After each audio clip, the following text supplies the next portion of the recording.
हाँ जी, सत श्री अकाल जी साਰਿਆਂ ਨੂੰ। मैं Dharampal Singh math master government high school Patara आप जी का स्वागत करता हाँ। विद्यार्थियों, अज असी क्लास 7वीं का दूसरा अध्याय भिन्ना ਅਤੇ दशमलव के बारे गलबात करांगे।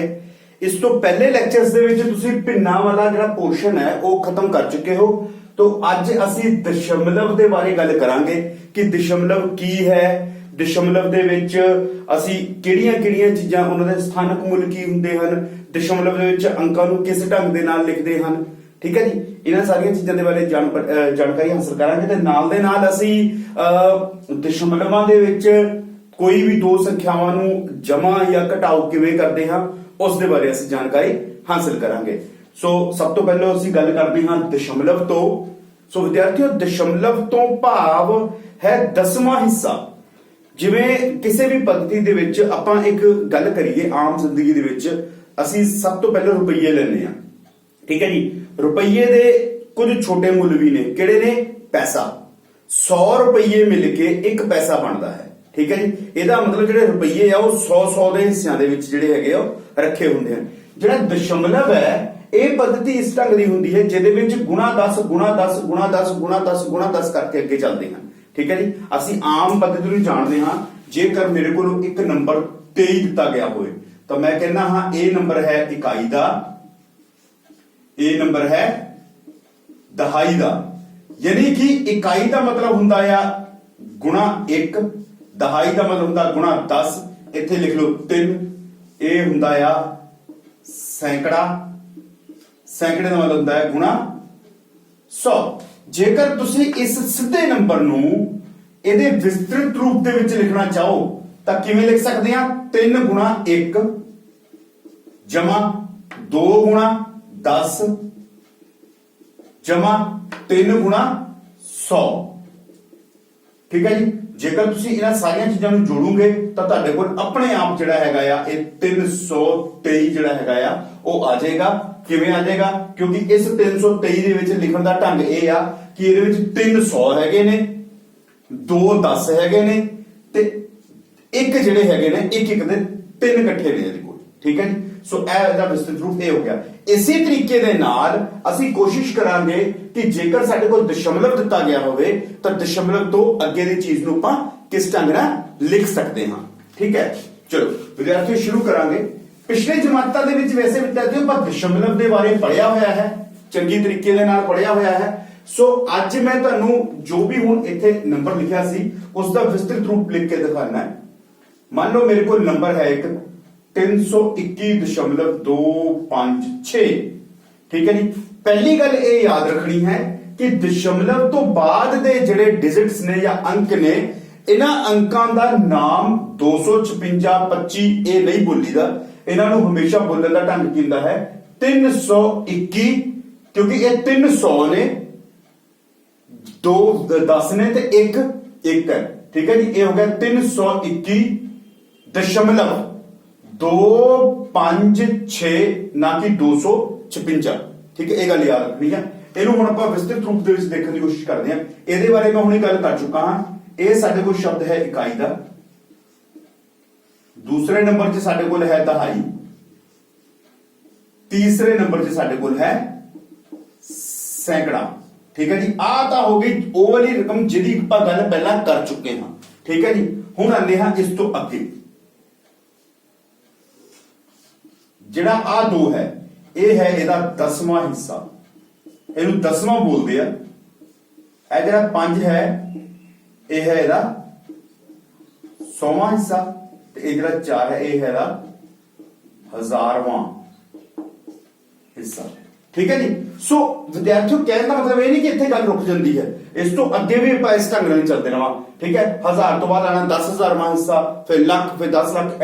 ਇਸੇ ਤਰੀਕੇ ਦੇ ਨਾਲ ਆਪਾਂ ਅੱਗੇ ਵਧਦੇ ਰਵਾਂਗੇ। ਜਿਸ ਢੰਗ ਦੇ ਨਾਲ ਆਪਾਂ ਇਧਰ ਨੂੰ ਵਧਦੇ ਹੁੰਦੇ ਸੀ ਉਸੇ ਢੰਗ ਦੇ ਨਾਲ ਆਪਾਂ ਦੂਸਰੇ ਪਾਸੇ ਵਧਦੇ ਰਵਾਂਗੇ। ਜੇਕਰ ਇਸ ਹੀ ਚੀਜ਼ ਨੂੰ, ਇਸ ਹੀ ਰਕਮ ਨੂੰ ਮੈਂ ਇਹਨੂੰ ਲਿਖਣ ਦੀ ਕਰਾਂ ਕਿ ਵੀ ਇਹਨੂੰ ਮੈਂ ਲਿਖਾਂ ਕਿਸ ਢੰਗ ਨਾਲ, ਲਿਖਣ ਦਾ ਵਿਸਤ੍ਰਿਤ ਰੂਪ ਕੀ ਕਰਾਂ, ਤੇ ਉਹ ਮੈਂ ਇੱਥੇ ਲਿਖਦਾ। ਇੱਥੋਂ ਸ਼ੁਰੂ ਕਰਦੇ ਹਾਂ ਜੀ। 3 गुणा एक कितवा हिस्सा जी? सैकड़ा 100वां हिस्सा, जमा 2 गुणा कितवा हिस्सा है जी? दहाई 10वां, जमा 1 गुणा इकाई है जी 1 जमा 2 गुणा ए दहाई सी दसवां नहीं सी दहाई सी दसवां इथों शुरू होएगा 2 जिहड़ा हैगा किनवा है दसवां दसवें का मतलब 1/10 इस चीज को समझो दशमलव तो उधरले पासे जो आप सज्जे पासे जावांगे तो जिहड़ा पहला दसवां आएगा ਉਹਦਾ अर्थ ਹੁੰਦਾ है 1/10 जमा 5 जिहड़ा हैगा गुणा 100वां 1/100 जमा 6 गुणा हजारवां यानी कि 1/1000 जिवें कि ਅਸੀਂ ਨੰਬਰਾਂ ਦੀ ਗੱਲ ਕਰੀਏ ਤਾਂ ਅਸੀਂ ਇਹ ਕਹਿੰਦੇ ਹਾਂ ਕਿ ਦਹਾਈ ਅੰਕ ਦੇ ਵਿੱਚ 2 ਦਾ ਅਰਥ ਹੈ ਕਿ ਇੱਥੇ 10 ਜਿਹੜੇ ਹੈਗੇ 10 ਦੇ ਜਿਹੜੇ ਲੌਗਸ ਕਹ ਲਓ ਤੁਸੀਂ ਤਾਂ ਕਹਿੰਦੇ ਸਾਡੇ ਕੋਲ ਇਕੱਠੇ ਪਏ ਹੋਏ ਨੇ ਠੀਕ ਹੈ ਜੀ ਉਹਨੇ ਇਹ ਕਹਿ ਰਿਹਾ ਕਿ 100 ਦੇ 3 ਇਕੱਠੇ ਨੇ ਉਹਦੇ ਕੋਲ 10 ਦੇ 2 ਇਕੱਠੇ ਨੇ ਤੇ ਜੇ ਸਿੰਗਲ ਪੀਸ ਦੀ ਗੱਲ ਕਰੀਏ ਤਾਂ ਉਹਦੇ ਕੋਲ ਕੱਲਾ ਇੱਕ ਪੀਸ ਹੈ ਠੀਕ ਹੈ ਇਹ ਤਾਂ ਹੋ ਗਿਆ ਇੱਧਰ ਦੀ ਗੱਲ ਜਦੋਂ ਆਪਾਂ ਦੂਸਰੇ ਪਾਸੇ ਦੀ ਗੱਲ ਕਰੀਏ ਤਾਂ ਉਹ ਕਹਿੰਦੇ ਕਿ ਇਹਦੇ ਵਿੱਚ 110ਵੇਂ ਹਿੱਸੇ 2 ਨੇ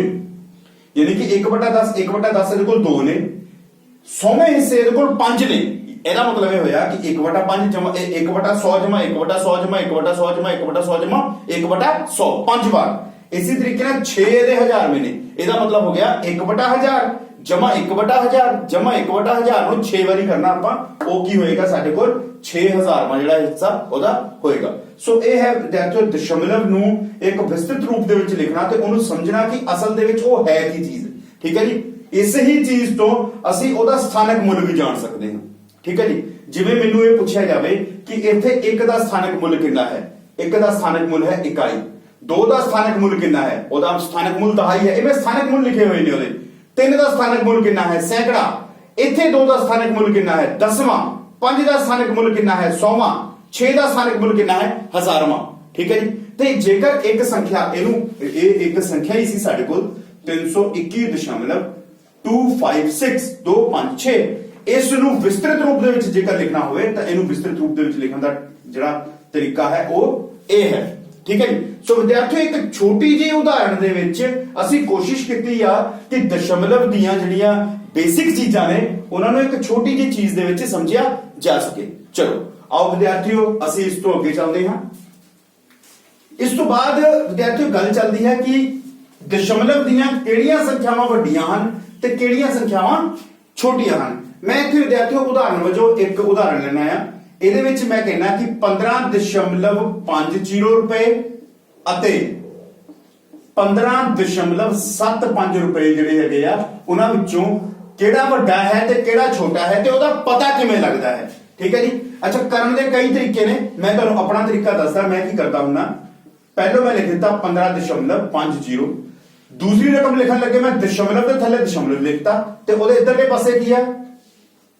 1.5 ते दूजे पासे की है 7.5 इन्हां नूं मैं वक्रे वक्रे खाने बना ले छोटे छोटे ध्यान देखियो यार ये तो मैं वैसे तुहाडे वास्ते बना रहा अदरवाइज तुसीं सिर्फ देख के भी काम चला सकते हो ਅਸੀਂ ਚੱਲਣਾ ਹੈ ਖੱਬੇ ਤੋਂ ਸੱਜੇ ਵੱਲ ਨੂੰ ਠੀਕ ਹੈ ਜੀ ਪਹਿਲੇ ਦੇਖੋ ਦੋਨਾਂ ਦੇ ਵਿੱਚੋਂ ਕਿਹੜਾ ਵੱਡਾ ਕੋਈ ਵੀ ਨਹੀਂ ਦੋਨੋਂ ਬਰਾਬਰ ਨੇ ਛੱਡ ਦੋ ਇਹ ਸਾਡੇ ਕਿਸੇ ਕੰਮ ਦਾ ਨਹੀਂ ਇਹ ਸਾਨੂੰ ਨਹੀਂ ਦੱਸ ਪਾਏਗਾ ਕਿ ਕਿਹੜਾ ਛੋਟਾ ਕਿਹੜਾ ਵੱਡਾ ਫਿਰ ਅਗਲੇ 'ਚ ਚੱਲੋ ਦੋਨਾਂ 'ਚ ਕਿਹੜਾ ਵੱਡਾ ਜੀ ਕੋਈ ਵੀ ਨਹੀਂ ਵੱਡਾ ਇਹਦਾ ਮਤਲਬ ਇਹ ਵੀ ਸਾਨੂੰ ਨਹੀਂ ਦੱਸ ਪਾਏਗਾ ਫਿਰ ਦਸ਼ਮਲਵ ਦਾ ਨਿਸ਼ਾਨ ਆ ਗਿਆ ਕੋਈ ਗੱਲ ਨਹੀਂ ਅੱਗੇ ਇਹਨਾਂ ਦੋਨਾਂ ਵਿੱਚੋਂ ਕਿਹੜਾ ਵੱਡਾ ਹੈ ਜੀ 7 ਵੱਡਾ ਹੈ ਜਿੱਥੇ ਹੀ ਤੁਹਾਨੂੰ ਖੱਬੇ ਤੋਂ ਸੱਜੇ ਵੱਲ ਜਾਂਦੇ ਹੋਏ ਜਦੋਂ ਤੁਹਾਨੂੰ ਵੱਡਾ ਅੰਕ ਮਿਲ ਗਿਆ ਉਹ ਰਕਮ ਵੱਡੀ ਹੋਏਗੀ ਠੀਕ ਹੈ ਜੀ ਤੁਹਾਨੂੰ ਉਸ ਤੋਂ ਅੱਗੇ ਜਾਣ ਦੀ ਲੋੜ ਨਹੀਂ ਹੈ ਠੀਕ ਹੈ ਕਿਵੇਂ ਜਿਵੇਂ ਮੰਨ ਲਓ ਇਹੀ ਰਕਮ ਦੇ ਵਿੱਚ ਸਾਨੂੰ ਇਹਦੇ ਨਾਲ ਪੁੱਛਿਆ ਹੁੰਦਾ ਕਿ 20.58 ਇਹਨਾਂ ਦੋਨਾਂ ਵਿੱਚੋਂ ਕਿਹੜਾ ਵੱਡਾ ਹੈ ਤਾਂ ਜਦੋਂ ਮੈਂ ਇੱਥੇ ਲਿਖਣਾ ਸੀ 15.75 ਤੇ 20.58 ਉਦਾਂ ਤਾਂ ਵੈਸੇ ਹੀ ਕਲੀਅਰ ਹੈ ਕਿ 15 ਰੁਪਏ ਵੱਧ ਹੁੰਦੇ ਕਿ 20 ਰੁਪਏ ਵੱਧ ਹੁੰਦੇ ਆ ਲੇਕਿਨ ਮੈਂ ਇਸ ਢੰਗ ਨਾਲ ਸਮਝਾਉਣ ਦੀ ਕੋਸ਼ਿਸ਼ ਕਰਦਾ ਕਿ ਪਹਿਲਾ ਅੰਕ ਦੇਖਣਾ ਖੱਬੇ ਤੋਂ ਸੱਜੇ ਵੱਲ ਇੱਧਰ 2 ਹੈ ਇੱਧਰ ਇੱਕ ਹੈ ਇੱਧਰ 2 ਨੇ ਤਾਂ ਵੱਡਾ ਕਿਹੜਾ 2 ਵੱਡਾ ਇਹ ਸਿੱਧੇ ਪਤਾ ਲੱਗ ਜਾਣਾ ਕਿ ਆ ਜਿਹੜੀ ਰਕਮ ਹੈ ਉਹ ਵੱਡੀ ਹੈ ਠੀਕ ਹੈ ਜੀ ਮੇਰੇ ਖਿਆਲ ਨਾਲ ਤੁਸੀਂ ਸਮਝੇ ਹੋਵੋਗੇ ਇਸ ਚੀਜ਼ ਨੂੰ ਸਮਝਣ ਦੇ ਲਈ ਅਸੀਂ ਇੱਕ ਹੋਰ ਉਦਾਹਰਣ ਲੈ ਕੇ ਚੱਲਦੇ ਹਾਂ 0.5 ਅਤੇ 0.05 ਇਹ ਦੋ ਵੱਖਰੀਆਂ ਰਕਮਾਂ ਨੇ ਵਿਦਿਆਰਥੀਓ ਇਹਦੇ ਵਿੱਚ ਅਸੀਂ ਇਹ ਜਾਣਨਾ ਚਾਹੁੰਦੇ ਹਾਂ ਕਿ ਦੋਨਾਂ ਵਿੱਚੋਂ ਵੱਡੀ ਰਕਮ ਕਿਹੜੀ ਹੈ ਜਿਵੇਂ ਕਿ ਮੈਂ ਤੁਹਾਨੂੰ ਪਹਿਲਾਂ ਦੱਸਿਆ ਸੀ ਮੈਂ ਉਹੀ ਕੰਮ ਕਰਾਂਗਾ ਇੱਥੇ ਮੈਂ ਲਿਖ ਰਿਹਾ 0.5 ਦਸ਼ਮਲਵ ਦੇ ਹੇਠਾਂ ਦਸ਼ਮਲਵ ਇੱਥੇ ਲਗਾਇਆ 0 ਇੱਥੇ ਲਗਾਇਆ 5 ਆ ਮੇਰੇ ਕੋਲ ਆ ਗਿਆ 0 ਦਾ 0 ਇੱਥੇ ਠੀਕ ਹੈ ਜੀ ਵੈਸੇ ਤਾਂ ਅਸੀਂ ਇਹ ਗੱਲ ਵੀ ਜਾਣਦੇ ਹਾਂ ਕਿ ਦਸ਼ਮਲਵ ਤੋਂ ਬਾਅਦ ਜਦੋਂ ਅਸੀਂ ਦਸ਼ਮਲਵ ਸਟਾਰਟ ਕੀਤਾ ਸੀ ਉਦੋਂ ਸਾਨੂੰ ਇਹ ਚੀਜ਼ ਦੱਸੀ ਗਈ ਸੀ ਕਿ ਜਿਵੇਂ दशमलव तो पहलों वाली रकमां ਹੁੰਦੀਆਂ ਆ ਉਹਨਾਂ ਦੇ ਅੱਗੇ ਜਿੰਨੇ ਮਰਜ਼ੀ ਸਿਫਰ ਲਗਾ ਲਈਏ ਕੋਈ ਫਰਕ ਨਹੀਂ ਪੈਂਦਾ ਉਸ ਰਕਮ ਨੂੰ ਉਸੇ ਤਰੀਕੇ ਦੇ ਨਾਲ ਦਸ਼ਮਲਵ ਤੋਂ ਬਾਅਦ ਵਾਲੀਆਂ ਰਕਮਾਂ ਦੇ ਪਿੱਛੇ ਜਿੰਨੇ ਮਰਜ਼ੀ ਸਿਫਰ ਲਗਾ ਦਿਓ ਕੋਈ ਫਰਕ ਨਹੀਂ ਪੈਂਦਾ। ਉਦਾਹਰਣ ਵਜੋਂ ਜੇਕਰ ਮੈਨੂੰ ਇਹ ਕਿਹਾ ਗਿਆ ਹੈ 2.1 ਹੈ, दूसरा कहता है 2.10, तीसरा कहता है 2.110, चौथा कहता है 2.110। आ ਜਿਹੜੀਆਂ ਚੀਜ਼ਾਂ ਹੈ ਸਾਰੀਆਂ ਇਹਨਾਂ ਦਾ ਇੱਕੋ ਮੁੱਲ ਹੈ। ਇਹ ਸਾਰੀਆਂ ਚੀਜ਼ਾਂ ਆਪਸ ਦੇ ਵਿੱਚ ਬਰਾਬਰ ਹਨ। ਕਾਰਨ ਇਹ ਹੈ ਕਿ ਦਸ਼ਮਲਵ ਤੋਂ ਬਾਅਦ ਜਦੋਂ ਵੀ ਲਾਸਟ ਦੇ ਵਿੱਚ ਜ਼ੀਰੋਆਂ ਲਗਾਈਆਂ ਜਾਂਦੀਆਂ ਉਹਨਾਂ ਦਾ ਕੋਈ ਫਰਕ ਨਹੀਂ ਪੈਂਦਾ। ਇਹਦਾ ਮਤਲਬ ਇਹ ਸਾਰੀਆਂ ਰਕਮਾਂ ਇੱਕੋ ਹੀ ਨੇ, ਇਹ ਸਾਰੇ ਸਿਫਰ ਜਿਹੜੇ ਨੇ ਇਹ ਬੇਮਤਲਬ ਨੇ, ਇਹ ਸਾਡੇ ਕਿਸੇ ਕੰਮ ਦੇ ਨਹੀਂ ਆ। ਇਸ ਕਰਕੇ ਅਸਲ ਦੇ ਵਿੱਚ ਉਹਦੀ ਕੀਮਤ ਜਿਹੜੀ ਹੈਗੀ ਆ ਉਹ 2.1 ਹੀ ਆ। ਉਸੇ ਢੰਗ ਦੇ ਨਾਲ ਜੇਕਰ ਤੁਸੀਂ ਇੱਥੇ ਅੰਕਾਂ ਦੀ ਸਥਿਤੀ ਬਰਾਬਰ ਕਰਨਾ ਚਾਹੁੰਦੇ ਹੋ ਤਾਂ ਤੁਹਾਡੇ ਕੋਲ 0.5 ਹੈ, ਇੱਥੇ 0.50, ਇਹਦੇ ਉੱਪਰ ਵਾਲੀ ਜਗ੍ਹਾ ਖਾਲੀ ਇੱਥੇ ਸਿਫਰ ਲਿਖ ਦਿਓ। ਠੀਕ ਹੈ ਜੀ। ਹੁਣ ਦੇਖੋ 0 ਕਿਹੜਾ ਵੱਡਾ ਨਹੀਂ ਦੱਸ ਸਕਦੇ ਜੀ ਆਪਾਂ। 5 ਤੇ 0 ਵਿੱਚੋਂ ਕਿਹੜਾ ਵੱਡਾ? 5 ਵੱਡਾ ਆ। ਇਹਦਾ ਮਤਲਬ ਆ ਜਿਹੜੀ ਰਕਮ ਵੱਡੀ ਹੈ, ਇਹਦਾ ਮਤਲਬ ਆ ਜਿਹੜਾ ਹੈਗਾ ਆ ਇਹ ਸਾਡੇ ਕੋਲ ਕੀ ਆ ਗਿਆ? ਵੱਡਾ। ਤੇ ਦੂਸਰੀ ਰਕਮ ਜਿਹੜੀ ਹੈਗੀ ਆ ਉਹ ਕੀ ਆ ਗਈ? ਇਹ ਛੋਟੀ ਆ ਗਈ ਸਾਡੇ ਕੋਲ। ਠੀਕ ਹੈ ਜੀ। ਸੋ ਇਹ ਵੱਡੀ ਤੇ ਛੋਟੀ ਰਕਮ ਜਿਹੜੀ ਹੈਗੀ ਆ ਪਤਾ ਕਰਨ ਦਾ ਸਭ ਤੋਂ ਸੌਖਾ ਤਰੀਕਾ ਜਿਹੜਾ ਹੈਗਾ ਆ ਉਹ ਹੁੰਦਾ ਹੈ। ਆਓ ਅਸੀਂ ਇੱਕ ਹੋਰ ਉਦਾਹਰਨ ਦੇ ਨਾਲ ਇਹਨੂੰ ਸਮਝਣ ਦੀ ਕੋਸ਼ਿਸ਼ ਕਰਦੇ ਹਾਂ। ਛੋਟਾ ਅਤੇ ਵੱਡਾ ਇਹ ਸਾਡੇ ਵਾਸਤੇ ਬੜੀ, ਜਦੋਂ ਵੀ ਵਿਦਿਆਰਥੀਓ ਅਸੀਂ ਕੋਈ ਚੀਜ਼ ਸਟਾਰਟ ਕਰਦੇ ਹਾਂ ਇਸ ਤੋਂ ਪਹਿਲਾਂ ਤੁਸੀਂ ਜਦੋਂ ਭਿੰਨਾਂ ਵਾਲਾ ਜਿਹੜਾ ਟੌਪਿਕ ਹੈ ਉਹ ਕੀਤਾ ਹੋਏਗਾ, ਆ ਭਿੰਨਾਂ ਵਾਲਾ ਟੌਪਿਕ ਜਦੋਂ ਤੁਸੀਂ ਕੀਤਾ ਹੋਏਗਾ ਤੇ ਉਹਦੇ ਵਿੱਚ ਵੀ ਤੁਸੀਂ ਇਹ ਚੀਜ਼ ਨੂੰ ਨੋਟਿਸ ਕੀਤਾ ਹੋਏਗਾ ਕਿ ਸਭ ਤੋਂ ਪਹਿਲਾਂ ਇਹ ਪਤਾ ਕਰਨਾ ਪੈਂਦਾ ਸੀ ਕਿ ਭਿੰਨਾਂ ਵਿੱਚੋਂ ਕਿਹੜੀ ਭਿੰਨ ਵੱਡੀ ਹੈ ਤੇ ਕਿਹੜੀ ਭਿੰਨ ਛੋਟੀ ਹੈ। ਉਸੇ ਤਰੀਕੇ ਦੇ ਨਾਲ ਦਸ਼ਮਲਵਾਂ ਦੇ ਵਿੱਚ ਵੀ ਕਿਹੜਾ ਦਸ਼ਮਲਵ ਵੱਡਾ ਤੇ ਕਿਹੜਾ ਦਸ਼ਮਲਵ ਛੋਟਾ ਹੈ। ਜਦ ਤੱਕ ਮੈਂ ਇਹ ਨਹੀਂ ਦੱਸਾਂਗਾ ਜਾਂ ਮੈਨੂੰ ਇਹ ਨਹੀਂ ਪਤਾ ਲੱਗੇਗਾ ਤਦ ਤੱਕ ਉਸ ਚੈਪਟਰ ਦੇ ਵਿੱਚ ਅੱਗੇ ਵਧਣ ਦਾ ਕੋਈ ਮੁੱਲ ਨਹੀਂ ਹੈ। ਠੀਕ ਹੈ। ਚਲੋ ਇਹਦਾ ਇੱਕ ਹੋਰ ਸਵਾਲ ਕਰਕੇ ਦੇਖਦੇ ਹਾਂ। ਇਸ ਸਵਾਲ ਨੂੰ ਤੁਸੀਂ ਆਪ ਟਰਾਈ ਕਰੋ। ਇਹ ਹੈ ਜੀ 0.03 ਅਤੇ 0.30 ਵਿੱਚੋਂ ਕਿਹੜਾ ਵੱਡਾ ਹੈ ਤੇ ਕਿਹੜਾ ਛੋਟਾ ਹੈ। ਕਰੋ ਜੀ ਟਰਾਈ ਤੁਸੀਂ ਸਾਰੇ ਆਪਣੇ। ਮੈਂ ਨਾਲ ਦੇ ਨਾਲ ਤੁਹਾਡੇ ਇੱਥੇ ਲਿਖਦਾ। ਮੈਂ ਜੋ ਕਿਹਾ ਸੀਗਾ ਇਹਨੂੰ ਮੈਂ ਪਹਿਲੇ ਸਭ ਤੋਂ ਪਹਿਲਾਂ ਖੁੱਲਾ ਕਰਕੇ ਲਿਖ ਰਿਹਾ 0.03। ਦੂਜਾ ਫਿਰ ਮੈਂ ਲਿਖ ਰਿਹਾ, ਤੁਸੀਂ ਵੀ ਲਿਖੋ ਜੀ ਸਾਰੇ 0.30। ਖੱਬੇ ਤੋਂ ਸੱਜੇ ਵੱਲ ਨੂੰ ਚੱਲਣਾ ਜੀ, ਖੱਬੇ ਤੋਂ ਸੱਜੇ ਵੱਲ ਨੂੰ। 0.02 ਨਹੀਂ ਦੱਸ ਸਕਦਾ ਜੀ ਮੈਂ, ਯਾਨੀ ਕਿ ਇਹ ਤੋਂ ਮੈਨੂੰ ਨਹੀਂ ਪਤਾ ਲੱਗ ਰਿਹਾ ਕਿ ਕਿਹੜਾ ਵੱਡਾ ਕਿਹੜਾ ਛੋਟਾ ਹੈ। ਫਿਰ ਇਹ ਤੋਂ ਅਗਲੇ ਅੰਕ ਵੱਲ ਜਾਊਂਗਾ। ਇੱਥੇ 0 ਹੈ, ਇੱਥੇ 3 ਹੈ, ਇਹਦਾ ਮਤਲਬ 3 ਵੱਡਾ ਹੁੰਦਾ ਹੈ। ਇਸ ਦਾ ਮਤਲਬ ਅਰਥ ਜਿਹੜਾ ਹੈਗਾ ਆ ਰਕਮ ਜਿਹੜੀ ਹੈਗੀ ਆ ਉਹ ਕੀ ਆ ਗਈ? ਸਾਡੇ ਕੋਲ ਵੱਡੀ ਰਕਮ ਆ ਗਈ ਤੇ ਦੂਸਰੀ ਜਿਹੜੀ ਹੈਗੀ ਉਹ ਕੀ ਆ ਗਈ? ਸਾਡੇ ਕੋਲ ਛੋਟੀ ਰਕਮ ਆ ਗਈ। ਕਹਿਣ ਦਾ ਮਤਲਬ ਇਹ ਆ ਕਿ ਦਸ਼ਮਲਵ ਦੀ ਸੰਖਿਆਵਾਂ ਨੂੰ ਛੋਟੀ ਅਤੇ ਵੱਡੀ ਪਤਾ ਕਰਨਾ ਜਿਹੜਾ ਹੈਗਾ ਆ ਉਹ ਸਾਡੇ ਵਾਸਤੇ ਬਹੁਤ ਸੌਖਾ ਹੋ ਸਕਦਾ ਹੈ ਜੇਕਰ ਅਸੀਂ ਇੱਕ ਅੰਕ ਵੱਲ ਅੱਗੇ ਜਾਂਦੇ ਰਹੀਏ। ਠੀਕ ਹੈ ਵਿਦਿਆਰਥੀਓ। ਚਲੋ ਮੈਂ ਉਮੀਦ ਕਰਦਾ ਹਾਂ ਤੁਸੀਂ ਇਹ ਚੀਜ਼ ਨੂੰ ਸਮਝੇ ਹੋਵੋਗੇ। ਆਓ ਅਸੀਂ ਇਸ ਦੇ ਅਗਲੇ ਪੱਖ ਵੱਲ ਚੱਲੀਏ ਕਿ ਦਸ਼ਮਲਵਾਂ ਦੀ ਲੋੜ ਸਾਨੂੰ ਪਈ ਆ ਤੇ ਕਿੱਥੋਂ ਪਈ ਆ ਤੇ ਕਿਉਂ ਪਈ ਆ। ਦੇਖੋ ਵਿਦਿਆਰਥੀਓ, ਆਮ ਜ਼ਿੰਦਗੀ ਦੇ ਵਿੱਚ ਦਸ਼ਮਲਵ ਜਿਹੜਾ ਹੈਗਾ ਸਾਡੇ ਬਿਲਕੁਲ ਆਲੇ ਦੁਆਲੇ ਘੁੰਮਦਾ ਆ। ਕਿਉਂ ਘੁੰਮਦਾ ਉਹਦਾ ਕਾਰਨ ਸੁਣੀਓ। ਮੈਂ ਇੱਥੇ ਛੋਟੀਆਂ ਚੀਜ਼ਾਂ ਲਿਖਣ ਲੱਗਾ। 1 ਰੁਪਿਆ, 1 ਰੁਪਿਆ ਜਿਹੜਾ ਹੈਗਾ ਆ ਉਹ ਕਿਹਦੇ ਬਰਾਬਰ ਹੈ? 100 ਪੈਸੇ। ਠੀਕ ਹੈ ਜੀ। ਤੁਸੀਂ ਦੇਖਿਆ ਹੋਣਾ ਤੁਹਾਡੇ ਘਰ ਦੁੱਧ ਆਉਂਦਾ ਹੈ। ਠੀਕ ਹੈ ਜੀ। ਆਪਾਂ ਕਹਿੰਦੇ ਕਿੰਨਾ ਦੁੱਧ ਹੈ? ਕਹਿੰਦੇ ਕਿਲੋ ਦੁੱਧ ਹੈ। ਪਹਿਲੇ ਤਾਂ ਸਾਡੇ ਬੋਲਣ ਦਾ ਉਚਾਰਨ ਹੀ ਗਲਤ ਹੈ। ਕਿਲੋ ਦੁੱਧ ਨਹੀਂ ਹੁੰਦਾ, ਕਿਲੋ ਲੀਟਰ ਹੁੰਦਾ ਹੈ। ਠੀਕ ਹੈ ਜੀ। ਕਿਉਂਕਿ ਜੇ ਮੰਨ ਲਓ ਮੈਨੂੰ ਕੋਈ ਬੱਚਾ ਆ ਕੇ ਕਹਿੰਦਾ, ਮੈਂ ਉਹਨੂੰ ਪੁੱਛਿਆ ਕਿ ਬੇਟਾ ਕਿੰਨਾ ਦੁੱਧ ਹੈ ਤੁਹਾਡੇ ਘਰ, ਕਿੰਨਾ ਦੁੱਧ ਆਉਂਦਾ? ਉਹ ਕਹਿੰਦਾ ਜੀ 2 ਕਿਲੋ ਦੁੱਧ ਆਉਂਦਾ ਹੈ। ਠੀਕ ਹੈ ਜੀ। ਅੱਛਾ, ਮੈਂ ਉਹਨੂੰ ਕਿਹਾ 2 ਕਿਲੋ ਦੁੱਧ ਆਉਂਦਾ। ਠੀਕ ਹੈ, ਤੁਹਾਡੇ ਘਰ 2 ਕਿਲੋਗ੍ਰਾਮ ਦੁੱਧ ਆਉਂਦਾ ਹੈ? ਉਹ ਚੁੱਪ ਹੋ ਜਾਂਦਾ। ਉਹ ਕਹਿੰਦਾ ਨਹੀਂ ਸਰ 2 ਕਿਲੋਗ੍ਰਾਮ ਤਾਂ ਨਹੀਂ ਆਉਂਦਾ, ਦੁੱਧ ਤਾਂ ਲੀਟਰਾਂ 'ਚ ਵਰਤਦੇ ਆ। ਤਾਂ ਇਹਦਾ ਬੋਲਣ ਦਾ ਪੂਰਾ ਤਾਂ ਭਾਵ ਕੀ ਸੀਗਾ? Kilo litre. ਠੀਕ ਹੈ ਜੀ। ਸੋ ਇਹਦਾ ਮਤਲਬ ਇੱਥੇ ਲਿਖਦੇ ਆ ਆਪਾਂ 1 ਕਿਲੋ ਲੀਟਰ। 1 ਕਿਲੋ ਲੀਟਰ ਜਿਹੜਾ ਹੈਗਾ ਉਹ ਕਿਹਦੇ ਬਰਾਬਰ ਹੈ? ਕਿਲੋ ਦਾ ਮਤਲਬ 1000 ਹੁੰਦਾ, 1000 ਲੀਟਰ ਦੇ ਬਰਾਬਰ ਹੈ। ਠੀਕ ਹੈ। 1 ਕਿਲੋਮੀਟਰ, ਇਹ ਮੀਟਰ ਕਿਹਦੇ ਬਰਾਬਰ ਆ ਗਿਆ ਜੀ ਵਿਦਿਆਰਥੀਓ? 1000 ਮੀਟਰ ਦੇ ਬਰਾਬਰ ਆ ਗਿਆ। ਹੁਣ ਤੁਸੀਂ ਕਹੋਗੇ ਸਰ ਇਹਦੇ ਵਿੱਚ ਦਸ਼ਮਲਵ ਤਾਂ ਕਿਤੇ ਵੀ ਨਹੀਂ ਹੈਗਾ, ਤੇ ਤੁਸੀਂ ਕਹਿ ਰਹੇ ਹੋ ਕਿ ਇਹ ਸਾਡੇ ਦਸ਼ਮਲਵ ਸਾਡੀ ਆਮ ਜ਼ਿੰਦਗੀ ਵਿੱਚ ਚੱਲਦਾ ਹੈ। ਇੱਥੋਂ ਹੀ ਆਉਂਦਾ ਹੈ ਵਿਦਿਆਰਥੀਓ।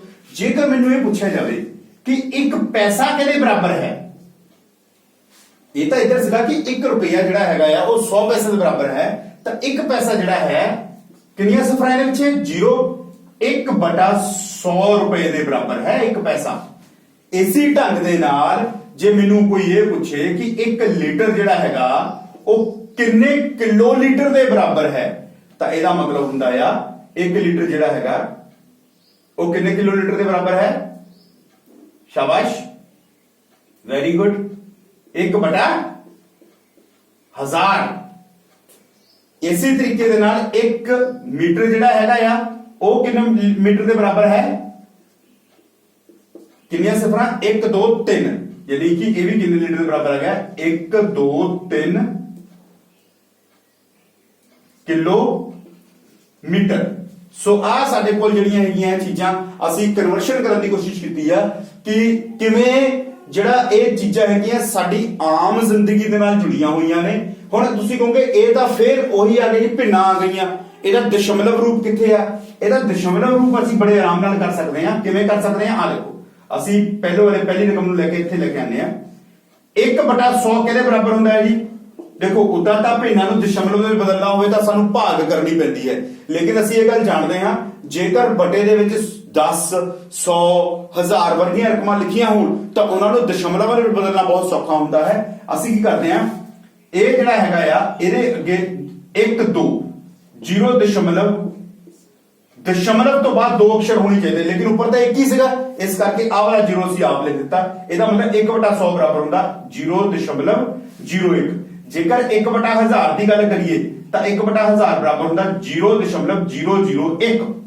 ਯਾਨੀ ਕਿ 3 ਜ਼ੀਰੋਆਂ 3 ਅੰਕ ਪੂਰੇ ਕਰਨੇ ਨੇ। 1 2 3 1 2 3 3 ਸਿਫਰਾਂ ਦਸ਼ਮਲਵ ਤੋਂ ਬਾਅਦ 3 ਅੰਕ। ਇਹ ਬਰਾਬਰ ਕਰੀਏ ਤਾਂ ਸਾਡੇ ਕੋਲ ਜਿਹੜੀ ਹੈਗੀ ਆ ਚੀਜ਼ ਜਿਹੜੀ ਹੈਗੀ ਦਸ਼ਮਲਵ ਜਿਹੜੇ ਹੈਗੇ ਆ ਉਹ ਆ ਜਾਣਗੇ। ਤਾਂ ਇਹ ਤੋਂ ਅਸੀਂ ਇਹ ਸਮਝ ਸਕਦੇ ਹਾਂ ਕਿ ਕਿਵੇਂ ਸਾਡੀ ਆਮ ਜ਼ਿੰਦਗੀ ਦੇ ਵਿੱਚ ਜਿਹੜਾ ਹੈਗਾ ਆ ਉਹ ਕੋਈ ਵੀ ਚੀਜ਼ ਆਪਾਂ ਇੱਕ ਹੋਰ ਚੀਜ਼ ਭੁੱਲ ਗਏ ਆ। 1 ਕਿਲੋਗ੍ਰਾਮ ਦੇਖੋ ਇਹ ਵੀ ਸਾਡੇ ਲਾਈਫ ਦੇ ਸਭ ਤੋਂ ਵੱਧ ਮੇਰੇ ਖਿਆਲ ਨਾਲ ਆਹੀ ਟਰਮ ਜਿਹੜੀ ਹੈਗੀ ਉਹ ਇਸਤੇਮਾਲ ਹੁੰਦੀ ਆ। ਤੁਸੀਂ ਸਬਜ਼ੀ ਖਰੀਦਣ ਜਾਓ, ਤੁਸੀਂ ਕੋਈ ਵੀ ਚੀਜ਼ ਬਾਜ਼ਾਰ 'ਚ ਖਰੀਦਣ ਜਾਂਦੇ ਹੋ, ਭਾਅ ਕੀ ਪੁੱਛਿਆ ਜਾਂਦਾ ਹੈ। ਜੇ ਤਾਂ ਉਹ ਚੀਜ਼ ਮੰਨ ਲਓ ਤੁਸੀਂ ਕਾਲੀ ਮਿਰਚ ਲੈਣ ਜਾਂਦੇ ਹੋ ਮਾਰਕੀਟ ਦੇ ਵਿੱਚ ਤਾਂ ਉਹ ਤੁਹਾਨੂੰ ਇਹ ਨਹੀਂ ਕਹੇਗਾ ਕਿ ਕਿੰਨੇ ਕਿਲੋ ਚਾਹੀਦੀ, ਉਹ ਕਹੇਗਾ ਕਿੰਨੇ ਗ੍ਰਾਮ ਚਾਹੀਦੀ ਹੈ। ਠੀਕ ਹੈ, ਕਿਉਂਕਿ ਘੱਟ ਕੁਆਂਟੀਟੀ ਦੇ ਵਿੱਚ ਯੂਜ਼ ਹੁੰਦੀ ਹੈ। ਜੇਕਰ ਤੁਹਾਨੂੰ ਉਹ ਪੁੱਛੇਗਾ ਕਿ ਤੁਸੀਂ ਕੋਈ ਸਬਜ਼ੀ ਖਰੀਦਣਾ ਚਾਹੁੰਦੇ ਹੋ ਤਾਂ ਫਿਰ ਉਹ ਕੋਸ਼ਿਸ਼ ਕਰੇਗਾ ਕਿ ਤੁਹਾਨੂੰ ਕਿਲੋ ਦੇ ਵਿੱਚ ਦੱਸੇਗਾ। ਤੁਸੀਂ ਆਲੂ ਖਰੀਦਣਾ ਚਾਹੁੰਦੇ ਹੋ, ਤੁਸੀਂ ਪਿਆਜ਼ ਖਰੀਦਣਾ ਚਾਹੁੰਦੇ ਹੋ ਤਾਂ ਉਹ ਕਿਲੋ ਦੇ ਵਿੱਚ ਆਏਗਾ। ਸੋ ਕਿਲੋਗ੍ਰਾਮ ਜਿਹੜਾ ਹੈਗਾ, ਕਿਲੋਗ੍ਰਾਮ ਅਤੇ ਗ੍ਰਾਮ ਇਹ ਦੋਵੇਂ ਸਾਡੇ ਆਮ ਜ਼ਿੰਦਗੀ ਦੇ ਵਿੱਚ ਜਿਹੜੇ ਹੈਗੇ ਉਹ ਬੜਾ ਢੁਕਵੇਂ ਆ। ਤੇ ਇਹਦੇ ਵਿੱਚ ਧਿਆਨ ਰੱਖਣਾ ਪੈਣਾ ਕਿ 1 ਗ੍ਰਾਮ ਜਿਹੜਾ ਹੈ ਉਹ ਕਿਲੋ ਦਾ 1000ਵਾਂ ਹਿੱਸਾ ਹੈ। ਦੇਖੋ ਇਹ ਚੀਜ਼ ਨੂੰ ਸਮਝਣ ਦੀ ਕੋਸ਼ਿਸ਼ ਕਰੋ ਬਸ ਤੁਸੀਂ। ਇੱਥੇ ਵੀ ਮੇਰੇ ਕਹਿਣ ਦਾ ਮਤਲਬ ਇਹੀ ਸੀ, ਇੱਥੇ ਵੀ ਤੇ ਇੱਥੇ ਵੀ ਇਹੀ ਆ। ਕਿਲੋਗ੍ਰਾਮ ਦਾ ਮਤਲਬ ਗ੍ਰਾਮ ਜਿਹੜਾ ਹੈ ਉਹ ਕਿਲੋ ਦਾ 1000ਵਾਂ ਹਿੱਸਾ ਹੈ। ਮੀਟਰ ਜਿਹੜਾ ਹੈ ਉਹ ਕਿਲੋਮੀਟਰ ਦਾ 1000ਵਾਂ ਹਿੱਸਾ ਹੈ। ਲੀਟਰ ਜਿਹੜਾ ਹੈਗਾ ਕਿਲੋਲੀਟਰ ਦਾ 1000ਵਾਂ ਹਿੱਸਾ ਹੈ। ਤੇ 1 ਪੈਸਾ ਜਿਹੜਾ ਰੁਪਈਏ ਦਾ 100ਵਾਂ ਹਿੱਸਾ ਹੈ। ਠੀਕ ਹੈ ਜੀ। ਸੋ ਇਸ ਢੰਗ ਦੇ ਨਾਲ ਅਸੀਂ ਇਸ ਛੋਟੀ ਜਿਹੀ ਚੀਜ਼ ਦੇ ਵਿੱਚ ਆਪਾਂ ਜਾਣਿਆ ਕਿ ਕਿਵੇਂ ਜਿਹੜੇ ਦਸ਼ਮਲਵ ਹੈ ਉਹ ਸਾਡੀ ਆਮ ਜ਼ਿੰਦਗੀ ਦੇ ਨਾਲ ਜੁੜੇ ਹੋਏ ਨੇ। ਇਹ ਮੈਂ ਇਸ ਕਰਕੇ ਤੁਹਾਨੂੰ ਦੱਸਿਆ ਤਾਂ ਕਿ ਕਈ ਵਾਰ ਵਿਦਿਆਰਥੀ ਕੀ ਕਰਦੇ ਆ, ਕਹਿੰਦੇ ਕਿ ਚੈਪਟਰ ਜਿਹੜਾ ਹੈਗਾ ਇਹਦਾ ਸਾਡੇ ਲਈ ਕੀ ਲੋੜ ਹੈ ਜੀ ਸਾਨੂੰ। ਠੀਕ ਹੈ ਜੀ। ਸੋ ਇਹਦਾ ਜਿਹੜਾ ਹੈਗਾ ਆਮ ਜ਼ਿੰਦਗੀ ਵਿੱਚ ਕੀ ਯੂਟਿਲਾਈਜੇਸ਼ਨ ਹੈਗੀ ਆ, ਕੀ ਇਹਦੇ ਇਸਤੇਮਾਲ ਹੈਗੇ ਨੇ, ਉਹਦੇ ਬਾਰੇ ਜ਼ਿਕਰ ਕੀਤਾ ਗਿਆ ਕਿ ਅਸੀਂ ਆਮ ਜ਼ਿੰਦਗੀ ਵਿੱਚ ਵੀ ਇਹਨਾਂ ਨੂੰ ਇਸਤੇਮਾਲ ਕਰਦੇ ਹਾਂ। ਠੀਕ ਹੈ, ਚਲੋ ਆਓ ਵਿਦਿਆਰਥੀਓ ਅਸੀਂ ਚੱਲਦੇ ਹਾਂ ਆਪਣੇ ਅਗਲੇ ਸਵਾਲ ਦੇ ਵਿੱਚ। ਅਗਲਾ ਸਵਾਲ ਇਸੇ ਚੀਜ਼ ਦੇ ਨਾਲ ਜੁੜਿਆ ਹੋਏਗਾ ਜੋ ਮੈਂ ਹੁਣੀ ਤੁਹਾਨੂੰ ਕਰਵਾ ਕੇ ਹਟਿਆ। ਇਹਦੇ ਵਿੱਚ ਮੈਂ ਤੁਹਾਨੂੰ ਦੱਸਿਆ ਹੈ ਕਿ ਕਿਵੇਂ ਅਸੀਂ ਇੱਕ ਕੁਆਂਟੀਟੀ ਨੂੰ ਦੂਜੀ ਕੁਆਂਟੀਟੀ ਦੇ ਵਿੱਚ ਕਿਵੇਂ ਅਸੀਂ ਇੱਕ, ਜਿਵੇਂ ਮੰਨ ਲਓ ਆਪਣੇ ਕੋਲ ਮੈਨੂੰ ਕਿਹਾ ਗਿਆ 2 ਰੁਪਏ ਨੂੰ ਪੈਸਿਆਂ ਦੇ ਵਿੱਚ ਬਦਲੋ। ਇਹ ਰੁਪਏ ਨੇ ਇਹਨੂੰ ਪੈਸੇ ਦੇ ਵਿੱਚ ਕਨਵਰਟ ਕਰਨਾ। ਤੇ ਮੈਨੂੰ ਪਤਾ ਆ 1 ਰੁਪਏ 'ਚ ਕਿੰਨੇ ਪੈਸੇ ਹੁੰਦੇ ਆ ਜੀ 100। ਤੇ 1 ਰੁਪਏ 'ਚ 100 ਪੈਸੇ ਤੇ 2 ਰੁਪਏ 'ਚ ਕਿੰਨੇ ਹੋਏ ਨੇ ਜੀ 2 ਗੁਣਾ 100 ਪੈਸੇ। ਠੀਕ ਹੈ ਜੀ। ਇਹਦਾ ਮਤਲਬ ਕਿੰਨੇ ਹੋ ਗਏ ਜੀ 200 ਪੈਸੇ ਜਿਹੜਾ ਹੈਗਾ ਆ ਇਹ ਮੇਰੇ ਕੋਲ ਉੱਤਰ ਆ ਗਿਆ ਕਿ 2 ਰੁਪਏ ਨੂੰ ਮੈਂ 2 ਪੈਸੇ ਦੇ ਵਿੱਚ ਕਿਵੇਂ ਬਦਲ ਸਕਦਾ ਹਾਂ। ਠੀਕ ਹੈ ਵਿਦਿਆਰਥੀਓ। ਸੋ ਆਪਣੇ ਕੋਲ ਆ ਗਏ, ਮੰਨ ਲਓ ਆਪਣੇ ਕੋਲ ਹੁੰਦਾ ਉਲਟਾ ਜਾਂਦਾ ਹੈ। ਮੈਨੂੰ ਕਹਿੰਦਾ ਆ ਕਿ 35 ਪੈਸੇ ਦੇ 35 ਪੈਸਿਆਂ ਨੂੰ ਮੈਂ ਰੁਪਈਆਂ ਦੇ ਵਿੱਚ ਕਨਵਰਟ ਕਰਨਾ ਹੈ ਕਿ 35 ਪੈਸੇ ਕਿੰਨੇ ਰੁਪਈਆਂ ਦੇ ਬਰਾਬਰ ਹਨ। ਠੀਕ ਹੈ ਜੀ। ਸੋ ਮੈਂ ਇਹਨੂੰ ਕੀ ਕਰ ਸਕਦਾ ਆ, ਮੈਨੂੰ ਪਤਾ ਹੈ ਕਿ ਜਿਹੜਾ 1 ਪੈਸਾ ਹੈ ਉਹ ਕੀ ਹੁੰਦਾ ਆ 1/100ਵਾਂ ਹਿੱਸਾ ਹੈ। 1 ਪੈਸਾ ਕੀ ਹੈ 1/100ਵਾਂ ਹਿੱਸਾ ਹੈ। ਤੇ 35 ਪੈਸੇ ਕਿੰਨੇ ਹੋਣਗੇ, ਉਹ 35 ਦਾ 100ਵਾਂ ਹਿੱਸਾ ਕੱਢ ਲਓ। ਠੀਕ ਹੈ ਜੀ। 1 2 2 ਸਿਫਰਾਂ 1 2 2 ਅੰਕ। ਇਹਦਾ ਮਤਲਬ 0.35 ਜਿਹੜਾ ਹੈਗਾ ਆ ਉਹਦਾ ਉੱਤਰ ਤੁਹਾਡੇ ਕੋਲ ਆ ਜਾਏਗਾ। ਇਹ ਕੀ ਆ, ਇਹਨੇ रुपए आ 35 पैसे बराबर 0.35 रुपए ਜਿਹੜੇ ਹੈਗੇ ਆ ਉਹ ਸਾਡੇ ਕੋਲ ਆਉਣਗੇ। ਇਸੇ ਤਰੀਕੇ ਦੇ ਨਾਲ ਵਿਦਿਆਰਥੀਓ ਜੇ ਸਾਨੂੰ ਇਹ ਪੁੱਛ ਲਿਆ ਜਾਵੇ ਕਿ 2 ਰੁਪਏ ਸੀਗੇ ਇਹ 35 ਪੈਸੇ ਸੀ 2 ਰੁਪਏ 35 ਪੈਸੇ ਆ ਹੋ ਗਏ ਆ ਠੀਕ ਹੈ ਜੀ। ਮੈਨੂੰ ਆ ਰਕਮ ਦੇ ਦਿੱਤੀ ਕਿ ਇੰਨੇ ਰੁਪਏ ਨੇ ਠੀਕ ਹੈ ਜੀ। ਜੇ ਇੰਨੇ ਰੁਪਏ ਨੇ ਤਾਂ ਮੈਂ ਇਹਨੂੰ ਥੋੜਾ ਸਮਝਣ ਦੀ ਕੋਸ਼ਿਸ਼ ਕਰਦਾ ਅਸਲ 'ਚ ਹੈ ਕੀ ਆ। ਮੈਨੂੰ ਕੋਈ ਕਹਿੰਦਾ ਕਿ 2.35 ਮੈਨੂੰ 35 ਪੈਸੇ ਨਹੀਂ ਕਿਹਾ ਕਿਉਂਕਿ 35 ਤਾਂ ਮੈਂ ਬੋਲ ਹੀ ਨਹੀਂ ਸਕਦਾ। ਜੇਕਰ ਮੈਨੂੰ ਇਹ ਲਿਖਿਆ ਜਾਵੇ ਇਹਨੂੰ ਲਿਖਣ ਦੇ ਦੋ ਢੰਗ ਨੇ। ਮੈਨੂੰ ਇਹ ਬੋਲਿਆ ਜਾਏਗਾ 2 ਰੁਪਏ ਅਤੇ 35 ਪੈਸੇ ਆ ਚੀਜ਼ ਹੈ ਠੀਕ ਹੈ ਜੀ। ਇਤੋਂ ਆ ਕਿੱਦਾਂ ਬਣੀ 2 ਰੁਪਏ ਅਤੇ 35 ਪੈਸੇ ਦੇ ਵਿੱਚ ਆ ਕਿੱਦਾਂ ਬਣਿਆ। ਅਸੀਂ ਇੱਕ ਚੀਜ਼ ਜਾਣਦੇ ਹਾਂ ਕਿ ਦੋ ਇਕਾਈਆਂ ਨੂੰ ਤਦ ਤੱਕ ਸਿੱਧੇ ਤੌਰ ਤੇ ਨਹੀਂ ਜੋੜਿਆ ਜਾ ਸਕਦਾ ਜਦੋਂ ਤੱਕ ਕਿ ਉਹ ਬਰਾਬਰ ਨਾ ਹੋ ਜਾਣ। ਜਾਂ ਤਾਂ ਇਹਨੂੰ ਪੈਸਿਆਂ ਦੇ ਵਿੱਚ ਬਦਲ ਲਓ ਜਾਂ ਇਹਨੂੰ ਰੁਪਈਆਂ ਦੇ ਵਿੱਚ ਬਦਲ ਲਓ ਤਦ ਹੀ ਇਹਨਾਂ ਨੂੰ ਜੋੜ ਕੇ ਅਸੀਂ ਕੁਝ ਇਸ ਢੰਗ ਨਾਲ ਲਿਖ ਸਕਦੇ ਹਾਂ। ਅਦਰਵਾਈਜ਼ ਸਾਡੇ ਵਾਸਤੇ ਲਿਖਣਾ ਮੁਸ਼ਕਿਲ ਹੋਏਗਾ। ਪਹਿਲੀ ਗੱਲ ਅਸੀਂ ਇਹਨੂੰ ਬਦਲਦੇ ਹਾਂ ਪੈਸਿਆਂ 'ਚ ਠੀਕ ਹੈ ਜੀ। ਪਹਿਲਾਂ ਅਸੀਂ ਪੈਸਿਆਂ 'ਚ ਬਦਲਦੇ 2 ਰੁਪਏ ਕਿਹਦੇ ਬਰਾਬਰ ਨੇ ਜੀ 200 ਪੈਸਿਆਂ ਦੇ ਜਮਾ 35 ਪੈਸੇ ਦਾ ਪੈਸੇ ਦਿੱਤੇ ਆ। ਹੁਣ ਦੇਖੋ ਪੈਸੇ ਨੂੰ ਪੈਸੇ ਦੇ ਵਿੱਚ ਜੋੜਿਆ ਜਾ ਸਕਦਾ ਹੈ। ਪੈਸੇ ਨੂੰ ਪੈਸੇ ਦੇ ਵਿੱਚ ਜੋੜਿਆ ਜਾ ਸਕਦਾ ਇਹ ਬਣ ਗਿਆ 235 ਪੈਸੇ ਠੀਕ ਹੈ। ਪਹਿਲੀ ਚੀਜ਼ ਆ ਗਈ 235 ਪੈਸੇ ਸਾਡੇ ਕੋਲ ਇਹ ਆ ਗਏ। ਉਸ ਤੋਂ ਬਾਅਦ ਦੂਸਰਾ ਕੀ ਹੈ ਜੇਕਰ ਸਾਨੂੰ ਇਹਨੂੰ ਰੁਪਈਆਂ ਦੇ ਵਿੱਚ ਹੀ ਬਦਲਣਾ ਹੋਵੇ ਫਿਰ ਮੈਂ ਕੀ ਕਰਾਂਗਾ ਠੀਕ ਹੈ। ਰੁਪਈਆਂ ਦੇ ਵਿੱਚ ਬਦਲਣਾ ਫਿਰ ਮੈਂ ਲਿਖਾਂਗਾ 2 ਰੁਪਏ ਤਾਂ ਹੈਗੇ ਹੀ ਆ ਉਹਨੂੰ ਤਾਂ ਬਦਲੂਗਾ ਨਹੀਂ ਮੈਂ। 35 ਪੈਸੇ ਨੂੰ ਮੈਂ ਰੁਪਈਆਂ 'ਚ ਬਦਲਣਾ ਚਾਹੁੰਦਾ ਤੇ 35 ਕੀ ਆ 100ਵਾਂ ਹਿੱਸਾ ਰੁਪਈਏ ਦਾ 35/100 ਇਹਦਾ 0.35 ਇਹਨੂੰ ਜੋੜੋ ਇਹ ਬਣ ਗਿਆ 2.35 ਰੁਪਏ ਠੀਕ ਹੈ। ਸੋ ਕਹਿਣ ਦਾ ਮਤਲਬ ਇਹ ਆ ਕਿ 2 ਰੁਪਏ 35 ਪੈਸੇ ਨੂੰ ਜੇਕਰ ਮੈਂ ਇੱਕ ਅੰਕਾਂ ਦੇ ਵਿੱਚ ਦਰਸਾਉਣਾ ਚਾਹੁੰਦਾ ਕਿ ਵੀ ਹੈ ਕੀ ਚੀਜ਼ ਹੈ ਤੇ ਉਹਨੂੰ ਮੈਂ ਦਰਸਾ ਸਕਦਾ ਹਾਂ ਕਿ ਉਹ ਜਾਂ ਤਾਂ ਉਹ 235 ਪੈਸੇ ਨੇ ਜਾਂ ਫਿਰ 2.35 ਰੁਪਏ ਨੇ ਜਿਹੜੇ ਕਿ 2 ਰੁਪਏ 35 ਪੈਸੇ ਹੈਗੇ ਨੇ। ਇਸੇ ਤਰੀਕੇ ਨਾਲ ਵਿਦਿਆਰਥੀਓ ਜਦੋਂ ਅਸੀਂ ਕੋਸ਼ਿਸ਼ ਕਰੀਏ ਤਾਂ ਤੁਸੀਂ ਕਿਲੋਗ੍ਰਾਮ ਹੋਰ ਵੀ ਵੱਖਰੇ ਗ੍ਰਾਮ ਨੂੰ ਕਿਲੋਗ੍ਰਾਮ ਮੰਨ ਲਓ ਮੈਂ ਕੋਈ ਤੁਹਾਨੂੰ ਇਹ ਕਹਿ ਦਿੰਦਾ ਪ੍ਰਸ਼ਨ ਦੇ ਵਿੱਚ ਆ ਜਾਂਦਾ ਹੈ ਕਿ 2 ਕਿਲੋਗ੍ਰਾਮ ਤੇ 250 ਗ੍ਰਾਮ ਠੀਕ ਹੈ ਜੀ। ਅਸੀਂ ਇੱਥੇ ਕਰਕੇ ਦੇਖਦੇ ਹਾਂ ਇੱਕ ਅੱਧਾ ਸਵਾਲ ਹੋਰ ਕਿਉਂਕਿ ਜਿੰਨਾ ਕੁ ਆਪਾਂ ਵੱਧ ਕਰਾਂਗੇ ਉਨਾ ਵੱਧ ਸਮਝਾਂਗੇ ਜਿੰਨਾ ਘੱਟ ਕਰਾਂਗੇ ਉਨਾ ਘੱਟ ਸਮਝਾਂਗੇ ਠੀਕ ਹੈ ਜੀ। ਜੇ ਮੈਨੂੰ ਕੋਈ ਕਹਿ ਦਿੰਦਾ ਹੈ ਕਿ 2 ਕਿਲੋਗ੍ਰਾਮ ਅਤੇ 500 ਗ੍ਰਾਮ ਆ ਲਿਖ ਦਿੱਤਾ ਜੀ ਉਹਨੇ ਮੈਨੂੰ ਇਹਨੂੰ ਮੈਂ ਇਕੱਠਾ ਕਰਕੇ ਲਿਖਣਾ ਹੈ ਮਤਲਬ ਇਹ ਤਾਂ ਹੋ ਗਈ ਨਾ ਆਮ ਬੋਲਚਾਲ ਵਾਲੀ ਭਾਸ਼ਾ। ਇਹਨੂੰ ਮੈਂ ਮੈਥਮੈਟੀਕਲ ਫਾਰਮ ਯਾਨੀ ਕਿ ਹਿਸਾਬ ਦੀ ਭਾਸ਼ਾ ਦੇ ਵਿੱਚ ਲਿਖਣਾ ਚਾਹੁੰਦਾ ਕਿ ਦਸ਼ਮਲਵ ਵਿੱਚ ਕਰਕੇ ਲਿਖਣਾ ਚਾਹੁੰਦਾ ਜਾਂ ਇਕੱਲੇ ਗ੍ਰਾਮ ਦੇ ਵਿੱਚ ਜਾਂ ਇਕੱਲੇ ਕਿਲੋਗ੍ਰਾਮ 'ਚ ਠੀਕ ਹੈ। ਦੋ ਵੱਖਰੀਆਂ ਇਕਾਈਆਂ ਕਿਲੋਗ੍ਰਾਮ ਵੱਖਰੀ ਇਕਾਈ ਆ ਗ੍ਰਾਮ ਵੱਖਰੀ ਇਕਾਈ ਆ। ਜਾਂ ਮੈਂ ਦੋਨਾਂ ਨੂੰ ਕਿੱਥੇ ਬਦਲ ਲਵਾਂ ਗ੍ਰਾਮ ਦੇ ਵਿੱਚ ਜਾਂ ਦੋਨਾਂ ਨੂੰ ਕਿੱਥੇ ਬਦਲ ਲਵਾਂ ਕਿਲੋਗ੍ਰਾਮ ਦੇ ਵਿੱਚ ਠੀਕ ਹੈ ਜੀ। ਕਿਹੜੀ ਇਕਾਈ ਸਾਨੂੰ ਸੂਟ ਕਰੇਗੀ ਮੈਂ ਉਹ ਵੀ ਤੁਹਾਨੂੰ ਦੱਸਾਂਗਾ ਤੇ ਕਿਹੜੀ ਸਾਨੂੰ ਵਰਤਣੀ ਚਾਹੀਦੀ ਹੈ। ਪਹਿਲੀ ਗੱਲ ਕਰਦੇ ਆਪਾਂ ਕਿਲੋਗ੍ਰਾਮ ਨੂੰ ਗ੍ਰਾਮ 'ਚ ਬਦਲਦੇ ਹਾਂ। 1 ਕਿਲੋਗ੍ਰਾਮ 'ਚ ਕਿੰਨੇ ਗ੍ਰਾਮ ਹੁੰਦੇ ਜੀ ਅਸੀਂ ਕਰਕੇ ਦੇਖੇ ਸੀਗੇ 1000। ਜਿੱਥੇ ਵੀ ਸ਼ਬਦ ਕਿਲੋ ਆ ਜਾਵੇ ਨਾ ਕਿਲੋ ਦਾ ਅਰਥ ਹੁੰਦਾ ਹੈ 1000 ਇਹ ਹੋ ਗਿਆ 2 ਗੁਣਾ 1000 ਯਾਨੀ ਕਿ ਬਣ ਗਏ 2000 ਗ੍ਰਾਮ। 2 ਕਿਲੋਗ੍ਰਾਮ ਸੇ 2000 ਗ੍ਰਾਮ ਬਣ ਗਏ। ਇਹਦੇ ਵਿੱਚ ਕਿੰਨੇ ਜੋੜਨੇ ਆਪਾਂ 500 ਗ੍ਰਾਮ ਠੀਕ ਹੈ ਜੀ। ਤੇ 500 ਗ੍ਰਾਮ ਇਹਦੇ ਵਿੱਚ ਜੋੜੇ ਤਾਂ ਕਿੰਨੇ ਆ ਗਏ ਸਾਡੇ ਕੋਲ 0052 ਇਹਦਾ ਮਤਲਬ ਇਹ 2500 ਗ੍ਰਾਮ ਜਿਹੜਾ ਹੈਗਾ ਮੇਰਾ ਉੱਤਰ ਆ ਗਿਆ ਕਿ 2 ਕਿਲੋਗ੍ਰਾਮ ਤੇ 500 ਗ੍ਰਾਮ ਬਰਾਬਰ ਕਿਹਦੇ ਹੁੰਦਾ ਹੈ 2500 ਗ੍ਰਾਮ ਦੇ ਠੀਕ ਹੈ ਜੀ। ਤੇ ਹੁਣ ਕਰਦੇ ਆ ਜੀ ਕਿਲੋਗ੍ਰਾਮ ਦੇ ਵਿੱਚ ਬਦਲਣ ਦੀ ਕੋਸ਼ਿਸ਼ ਕਰਦੇ ਆ। ਇਹਦਾ ਮਤਲਬ 2 ਤਾਂ ਐਜ਼ ਇਟ ਇਜ਼ ਰਹੇਗਾ ਦੋਨੋਂ ਨੂੰ ਕੋਈ ਬਦਲ ਦੇ ਜਿਹੜਾ ਕਿਲੋਗ੍ਰਾਮ ਹੈ 1 ਗ੍ਰਾਮ ਕਿੰਨੇ ਕਿਲੋਗ੍ਰਾਮ ਦੇ ਬਰਾਬਰ ਹੈ 1000ਵਾਂ ਹਿੱਸਾ ਆ। 1000ਵੇਂ ਹਿੱਸੇ ਦਾ ਮਤਲਬ ਹੁੰਦਾ ਬਟਾ 1000 2 ਸਿਫਰਾਂ ਨਾਲ 2 ਸਿਫਰਾਂ ਆਪਾਂ ਕੱਟ ਦਿੰਦੇ ਆ ਠੀਕ ਹੈ ਜੀ। ਇਹਦੇ ਵਿੱਚ ਆ ਗਿਆ ਆਪਣਾ ਨਾ ਕੱਟੋ ਤੁਸੀਂ ਕਹਿਣਾ ਕਿ ਸਰ ਹਲੇ ਤੁਸੀਂ ਕੱਟੀ ਕਿਉਂ ਜਾਂਦੇ ਆ ਗਿਆ ਕੋਈ ਦਿੱਕਤ ਨਹੀਂ ਆ 1 2 3 1 2 3 ਇਹ ਵੀ ਦਸ਼ਮਲਵ ਇੱਥੇ ਆਏਗਾ ਇਹਨੇ ਆਏ ਨਹੀਂ 0.512 ਠੀਕ ਹੈ ਜੀ। 3 ਅੱਖਰਾਂ ਆ ਗਿਆ ਇਹਨੂੰ ਜੋੜ ਲਓ 2.500 ਇਹ ਆ ਗਿਆ ਸਾਡੇ ਕੋਲ ਕਿਲੋਗ੍ਰਾਮ ਠੀਕ ਹੈ ਜੀ। ਹੁਣ ਇਹ ਕਿਲੋਗ੍ਰਾਮ ਆ ਗਿਆ ਸਾਡੇ ਕੋਲ ਮੈਨੂੰ ਪਤਾ ਦਸ਼ਮਲਵ ਤੋਂ ਬਾਅਦ ਦੇ ਸਿਫਰਾਂ ਦਾ ਕੋਈ ਮੁੱਲ ਨਹੀਂ ਹੁੰਦਾ ਇਸ ਕਰਕੇ ਇਹਨਾਂ ਨੂੰ ਮੈਂ ਕੱਟ ਵੀ ਸਕਦਾ ਹਾਂ ਠੀਕ ਹੈ। ਕਿ ਕਿੰਨਾ ਆ ਗਿਆ 2.5 ਕਿਲੋਗ੍ਰਾਮ ਜਾਂ ਫਿਰ ਆਪਾਂ ਆਮ ਬੋਲਚਾਲ ਦੀ ਭਾਸ਼ਾ 'ਚ ਬੋਲਦੇ ਆ 2.5 ਕਿਲੋਗ੍ਰਾਮ ਠੀਕ ਹੈ ਜੀ। ਚਲੋ ਆਓ ਇਸ ਨਾਲ ਜੁੜੇ ਹੋਏ ਕੁਝ ਸਮਝ ਕਰੀਏ ਆਪਾਂ ਜਿਹਦੇ ਨਾਲ ਕਿ ਅਸੀਂ ਇਸ ਰਕਮ ਨੂੰ ਹੋਰ ਅੱਛੇ ਤਰੀਕੇ ਨਾਲ ਸਮਝ ਸਕੀਏ। ਚਲੋ ਪਹਿਲਾਂ ਕਰਦੇ ਹਾਂ ਜੀ ਅਸੀਂ ਸਮ 2.56 ਨੂੰ विस्तृत रूप विच लिखो। देखो ये हुण प्रश्न जिहड़े है मैं करवा चुका हुआ, सारे प्रश्न तुहानूं करवा चुका है। मैं सिर्फ इहदी एक रिवीजन ले रहा तुहाडी किदां लिख सकते हां। इहनूं जे विस्तृत रूप विच लिखना, ये की है जी साडा इकाई, ये की है जी साडा दसवां, ते आ की है साडे कोल 100वां। यही सी ना जी, ਇਹਦਾ मतलब ये हो गया 2 गुणा 1 जमा 5 गुणा 1/10 जमा 6 गुणा 1/100। ਇਹ ਸਾਡੇ ਕੋਲ ਇਹਦਾ ਕੀ ਹੋ ਗਿਆ ਜੀ, ਵਿਸਤ੍ਰਿਤ ਰੂਪ ਹੋ ਗਿਆ। ਠੀਕ ਹੈ ਜੀ, ਵਿਸਤ੍ਰਿਤ ਰੂਪ ਦਾ ਮਤਲਬ ਹੁੰਦਾ ਕੱਲੇ ਕੱਲੇ ਨੂੰ ਅਸੀਂ ਇਹਨੂੰ ਪਛਾਣ ਸਕੀਏ ਤੇ ਜਾਣ ਸਕੀਏ। ਚਲੋ ਆਓ ਵਿਦਿਆਰਥੀਓ ਚੱਲਦੇ ਹਾਂ ਅਗਲੇ ਸਵਾਲ ਵੱਲ। ਦੂਸਰਾ ਸਵਾਲ ਹੈ ਮੇਰੇ ਕੋਲ, 2 ਦਾ ਸਥਾਨਕ ਮੁੱਲ ਦੱਸੋ। 2 ਦਾ ਸਥਾਨਕ ਮੁੱਲ ਦੱਸਣਾ ਕਿਹਦੇ ਵਿੱਚ ਹੈ? ਦੱਸਣਾ ਹੈ 10.25 ਵਿੱਚ।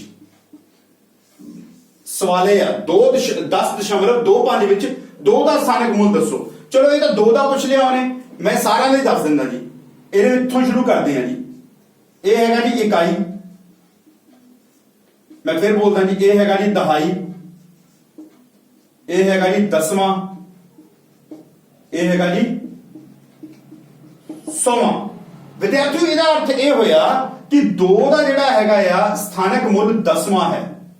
2 का स्थानक मूल 10वां है, यानी कि जे आप हिसाब दे विच लिखना हो यानी कि 1/10 है। ठीक है जी, 10वां हिस्सा नूं की बोलदे आपां 1/10। ठीक है विद्यार्थियों, चलो आओ हुण असीं इस तो अगले सवालां वल चलीए। जरा अगले सवाल हन